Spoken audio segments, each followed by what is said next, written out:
Hello and welcome back to Indus News with me, Usman Lone. Now we begin this hour with our top story, and that's Pakistan's Prime Minister meeting Saudi and UAE foreign ministers and informing them about India's annexation of occupied Kashmir. Khan said the revocation of Kashmir's special status has put regional peace at stake and added that India may stage a false flag operation to divert the world's attention from Kashmir. He said India's actions in Kashmir are against the UN Security Council's resolutions. Khan said India must lift the curfew and end human rights violations in the occupied Kashmir valleys. Pakistan's Foreign Minister Shah Mahmood Qureshi was also present at the meeting. Pakistan says Indian actions in occupied Kashmir are threatening peace in the region. Military spokesperson Major General Asif Ghafoor said any Indian aggression will be responded with full force. He added that resolving the Kashmir issue through diplomatic means remains Pakistan's top priority. More in this report. Pakistan military spokesperson Major General Asif Ghafoor said India's atrocious act in occupied Kashmir cannot be allowed to continue. He said world powers should play a role in resolving the Kashmir dispute under UN Security Council resolution. The spokesperson added there is no room for war when nuclear weapons are involved. India wants to start a new war in the region by revoking the status of occupied Kashmir. Military spokesperson Asif Ghafoor said Pakistan will never accept any solution that does not guarantee Kashmir's right to self-determination. He said India has attempted to change the demography of occupied Kashmir by illegally revoking its special constitutional status on August 5th. After August 5th, the issue of Kashmir between Pakistan and India is no longer limited. Rather, it has now involved human rights violations by Indian occupation forces. Ruling out any deal on the Kashmir issue, he said extremist Hindu ideology is ruling India, endangering the lives of Muslims and Dalits.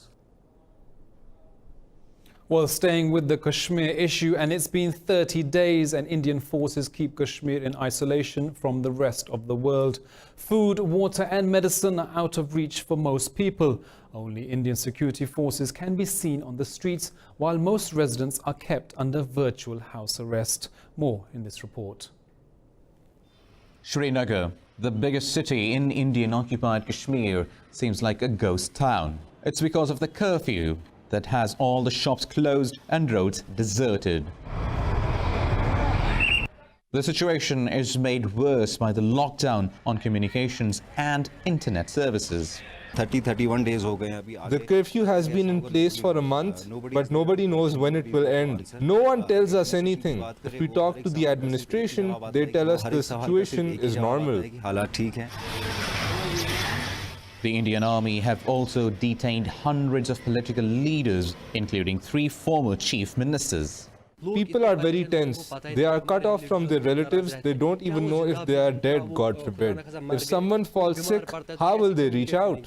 Indian forces admit to killing 5 locals since the curfew began. Asrar Ahmed Khan, the boy 18 to 19 years of age, of Illahibad 90 feet road, who was hit by a stone on 6th of August and admitted in Sora, he has come to his death today. And this makes it 5th civilian death in last 30 days.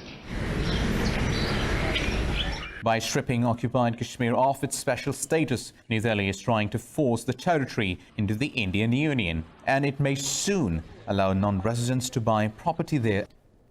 Now, British Prime Minister Boris Johnson has proposed an early elections for the date of October 15th.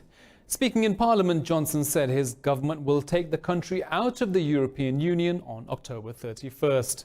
Earlier, Prime Minister Johnson lost a key vote to opposition lawmakers seeking to block a no-deal Brexit. Labour and other opposition parties are seeking to pass a bill requesting a further delay if there is no deal by October 19th. If the bill is passed, then the Prime Minister must ask to delay Brexit until January 31st next year. Meanwhile, Chancellor Sajid Javid has promised a decade of renewal as he sets out post-Brexit spending. The Chancellor announced an extra $16.3 billion spending for next year.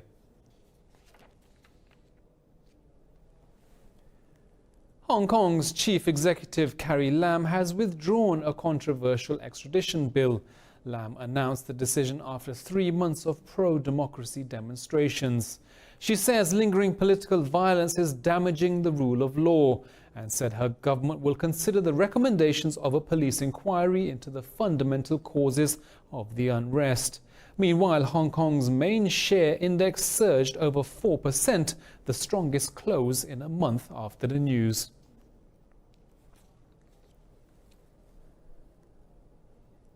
The Afghanistani government has expressed concerns about a peace agreement between the US and the Taliban.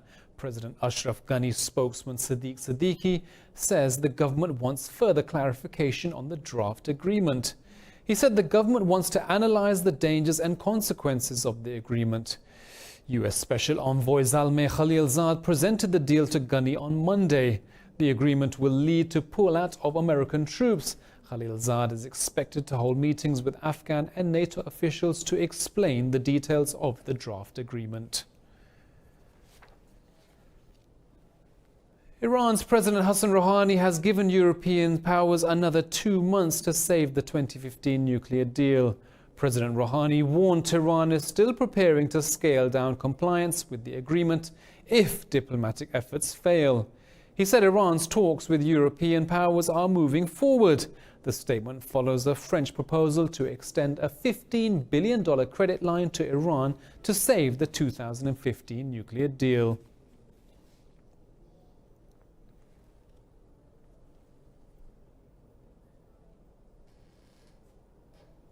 Now, staying with Iran, and they've released 7 crew members of a seized British oil tanker 2 weeks after the UK let a detained Iranian tanker leave Gibraltar. Iranian Foreign Ministry spokesman Abbas Mousavi says the seafarers were freed on humanitarian grounds and can leave Iran soon.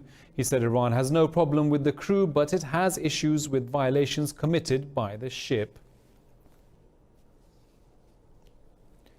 US President Donald Trump has warned China a trade deal will get much tougher if he wins a second term in office. He says China's economy cannot withstand the long wait for a deal and its businesses will crumble. Trump says the US is doing well in their trade negotiations with China. Earlier, Chinese Vice Premier Liu He met US Republican Senators Steve Davis and David Perdue in Hong Kong. He said China is against a trade war because it's not in the interests of the country or the United States or even the world. Trade negotiations are due to resume this month after a sharp deterioration in the year-long dispute during August. In northern Iraq, 9 ISIS militants have been killed in Nineveh province during a military operation backed by the US-led coalition. The Iraqi Joint Operations spokesman Yahya Rasool says the coalition's aircraft destroyed a tunnel in Mosul, killing the militants. A military officer says the move is part of an ongoing anti-ISIS operation by the Iraqi and US coalition.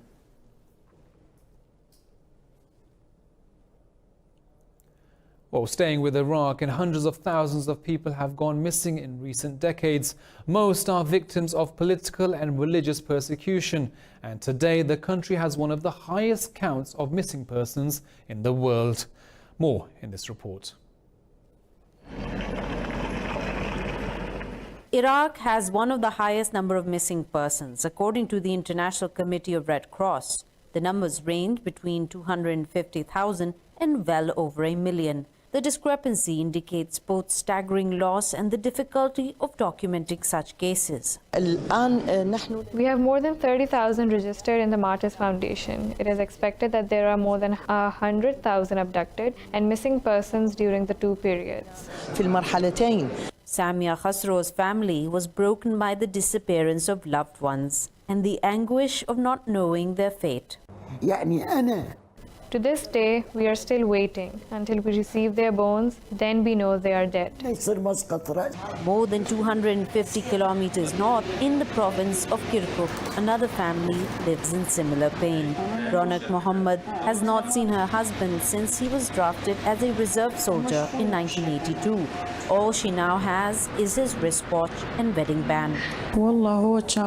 He was an employee in the North Oil Company. He was informed he had to serve for a month. He was transferred to Amara city later, but he never came back after that.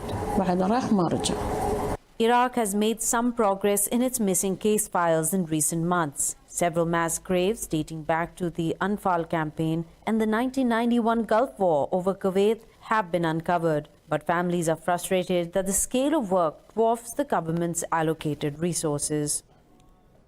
Now, 5 people have died in a bus crash on New Zealand's North Island. Police say the bus carrying Chinese tourists overturned in bad weather north of the town of Rotorua. Officials say the bus was carrying 27 passengers when it crashed. 5 helicopters and as many ambulances have been dispatched to the scene of the accident. The injured have been taken to local hospitals. In the US, a 14-year-old boy shot dead 5 members of his family at their home in the southeastern state of Alabama. The boy later threw away his pistol and called the police.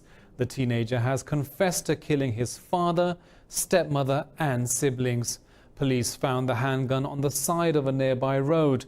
The killings follow a rash of mass shootings in the United States, including the most recent in Texas that left 7 people dead. Now, France has announced a €5 million package for anti-femicide measures as its female death toll crossed over 100. Prime Minister Edouard Philippe announced the plan while addressing a national forum on domestic violence. He said the funds will be used to create 1,000 sheltered homes for victims of violence against women. He said an audit will also be carried out to identify failures in the way police deal with victims' complaints. The appeal was launched on September 3rd. The National Forum will run until November 25th. It will gather experts, NGOs and governments to push for action on femicides. Colombian authorities have struggled to end the communist insurgencies for almost 50 years now. It finished with a peace agreement in 2016, but it continues to cast a long shadow. The murder of a mayoral candidate has brought former guerrilla fighters back into focus. More in this report. A vehicle carrying Karina Garcia, a Liberal Party candidate in the municipality of Suarez in Cauca province, and 5 other victims, was shot at. The government has alleged the demobilized FARC guerrilla group is behind the attack. This killing is the first since some prominent former members of the rebel group said they were rearming. Because she had been targeted and demonized by some candidates who had been targeting and threatening her and sending her threats. She had been threatened and had reported this. They had been demonizing her name and calling into question her work, and these are the consequences of irresponsibility of the opposing candidates who intentionally harmed my daughter. The area contains important drug production and trafficking routes, and dissidents who reject the 2016 peace accord are known to operate there. In a statement, the Defense Ministry offered a reward of $44,000 for information leading to 2 dissident leaders. We have offered a reward of 100 million pesos for alias Mayimbu and 50 million pesos for alias Marlon. In the next few days, we will proceed to edit the respective posters so that it is public knowledge to be distributed in such a way that people who have valuable information can make it reach the intelligence bodies in order to be able to act against them. The killings of some former rebels and delays in government funding for economic efforts have sparked criticism of the government. But a majority of the FARC rebels support the deal, despite facing economic difficulties and reintegration. More and more shoppers around the world are giving up cash in favor of credit cards and digital payment. But things are one step ahead in China, where people can now buy things with a turn of their heads. The new purchase mechanism is being called facial payment technology. More in this report. Imagine being able to hit the mall without your wallet, credit card or smartphone. This is now a reality in China. Customers simply stand in front of point-of-sale machines equipped with cameras and the transaction is complete. All that's required beforehand is uploading a headshot to your bank account. Once you have finished all the registration, it will be much easier for you to buy and pay for the goods. I think it's convenient because you can buy things very quickly. It's different from the payment in the traditional supermarket in which you have to wait in the checkout line. There are concerns that tech companies and the state could use facial recognition technology for data mining and surveillance, but this hasn't perturbed most shoppers. In fact, some people say using point-of-sale machines is safer than credit cards and ATMs. The facial recognition technology also helps to protect our privacy. In the traditional way, it's very dangerous to enter the password because if someone stands beside you, he can see your password. But facial recognition payment is different. Some shoppers have more superficial concern. Customers say scanning their faces makes them feel ugly. Taking note, Alipay, a Chinese online payment platform, said it would introduce beautification filters to all its POS machines.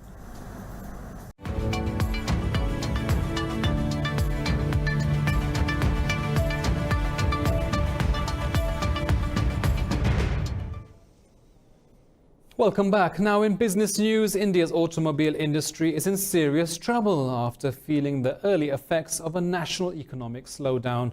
Industry-wide job cuts have increased pressure on New Delhi to do more to stimulate the country's economy. More in this report. India's car industry has been a driving force for economic growth during the last 5 years. But with consumers holding on to their money, the auto production hub of the northern Haryana state is feeling the crunch. Rakesh Sharma is among the 350,000 factory workers made redundant since the start of the year. I used to work for NTF company that manufactures parts for Maruti. It makes injection moldings and parts that are used in vehicle bumpers. Because of the current recession, there have been retrenchments in the company and I was among those who lost their jobs. That is why I have been forced to come here and seek work as a daily worker. Society of Indian Automobile Manufacturers says sales of passenger vehicles have plunged for 9 straight months up to July. We support an employment of 37 million people, directly and indirectly. So if this industry goes down, everything gets impacted. The employment gets impacted, the revenues to the government gets impacted, the GDP of the country will get impacted. So it's important to maintain this industry as a driver of economy as a whole. The Automotive Components Manufacturers Association has warned India's auto industry could be staring at nearly 1 million job losses if this trend continues. European stock markets have risen sharply after the UK's parliament to move closer of blocking a no-deal Brexit. Investor sentiment was also boosted by the formation of a new coalition government in Italy. Frankfurt's DAX and the CAC index in Paris are both trading at over 1% higher. London's FTSE 100 is also up 0.75%, while the pound has rebounded from multi-year lows. Earlier, Asian stock markets closed higher on positive economic data from China. The Shanghai Composite closed almost 1% up on a 3-month high in China's services sector. The Hang Seng Index gained nearly 4% after the media reported Hong Kong's government could withdraw a controversial extradition bill.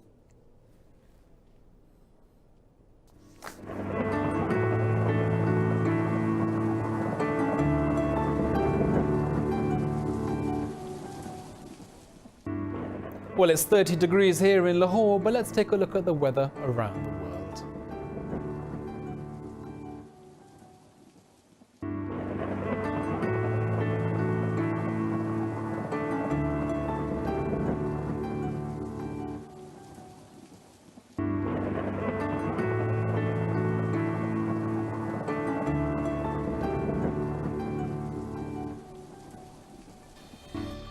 Well, that's all from me and the team here in Lahore, but we'll be back at the top of the hour for the headlines.